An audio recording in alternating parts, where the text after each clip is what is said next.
तीसरा अध्याय। नारद जी का भगवान विष्णु से उनका रूप मांगना।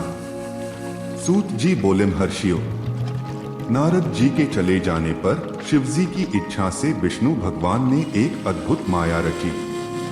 उन्होंने जिस ओर नारद जी जा रहे थे वहां एक सुंदर नगर बना दिया। वह नगर वैकुंठ लोक से भी अधिक रमणीय था। वहां बहुत से विहार स्थल थे। उस नगर के राजा का नाम शिवनिधि था। उस राजा की एक बहुत सुंदर कन्या थी। उन्होंने अपनी पुत्री के लिए स्वयंवर का आयोजन किया था।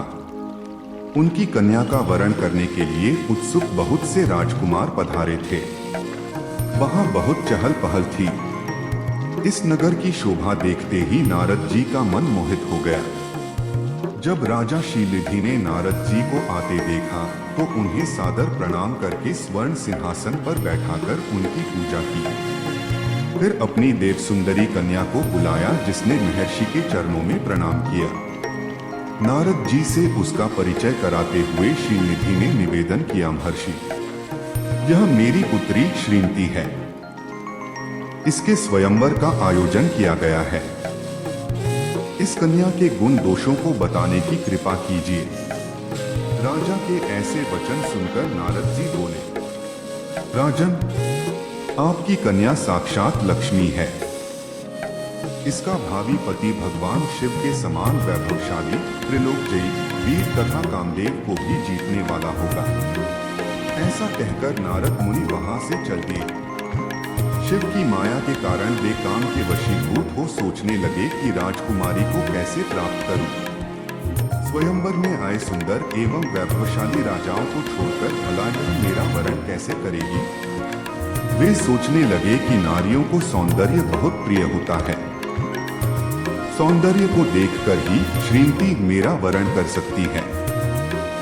ऐसा विचार कर नारद जी फिर विष्णुलोक में जा पहुंचे और उन्हें राजा शिवनिधि की कन्या के स्वयंवर के बारे में बताया तथा उस कन्या के साथ विवाह करने की इच्छा व्यक्त की। उन्होंने भगवान विष्णु से प्रार्थना की कि वे अपना रूप उन्हें प्रदान करें ताकि श्रीमती उन्हें ही वरे। सूत जी कहते हैं, महर्षियों, नारद मुनि की ऐसी बात सुनकर भगवान मधुसूदन हंस पड़े और भगवान शंकर के प्रभाव का अनुभव करके उन्होंने इस प्रकार उत्तर दिया। भगवान विष्णु बोले, हैं नारद, वहां आप अवश्य जाइए। मैं आपका हित उसी प्रकार करूंगा जिस प्रकार पीड़ित व्यक्ति का श्रेष्ठ वैद्य करता है, क्योंकि तुम मुझे विशेष प्रिय हो। ऐसा कहकर भगवान विष्णु ने नारद मुनि को वानर का मुख तथा शेष अंगों को अपना मनोहर रूप प्रदान कर दिया।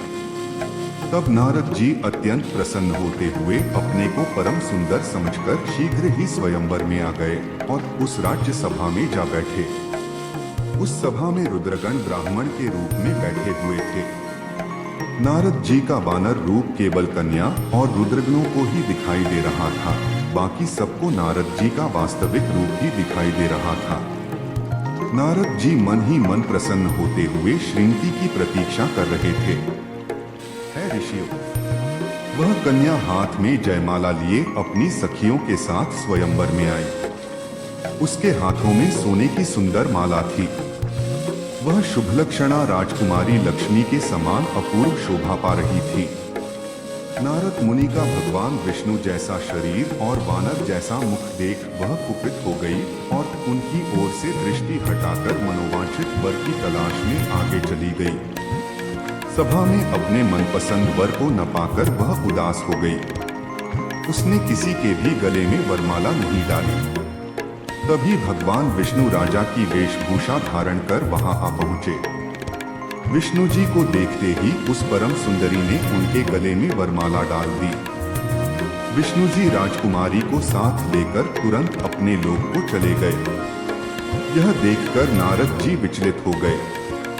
तब ब्राह्मणों के रूप में उपस्थित रुद्रगणों ने नारद जी से कहा, है नारद जी, आप व्यर्थ ही काम से मोहित हो सौंदर्य के बल से राजकुमारी को पाना चाहते हैं। पहले जरा अपना वानर के समान मुख तो देख लीजिए। सूत जी बोले। यह वचन सुनकर नारद जी को बड़ा आश्चर्य हुआ। उन्होंने दर्पण में अपना मुंह देखा। वानर के समान मुख को देखकर वे अत्यंत क्रोधित हो उठे तथा दोनों रुद्रणों को शाप देते हुए बोले, तुमने एक ब्राह्मण का मजाक उड़ाया है, अतः तुम ब्राह्मण कुल में पैदा होकर भी राक्षस बन जाओगे।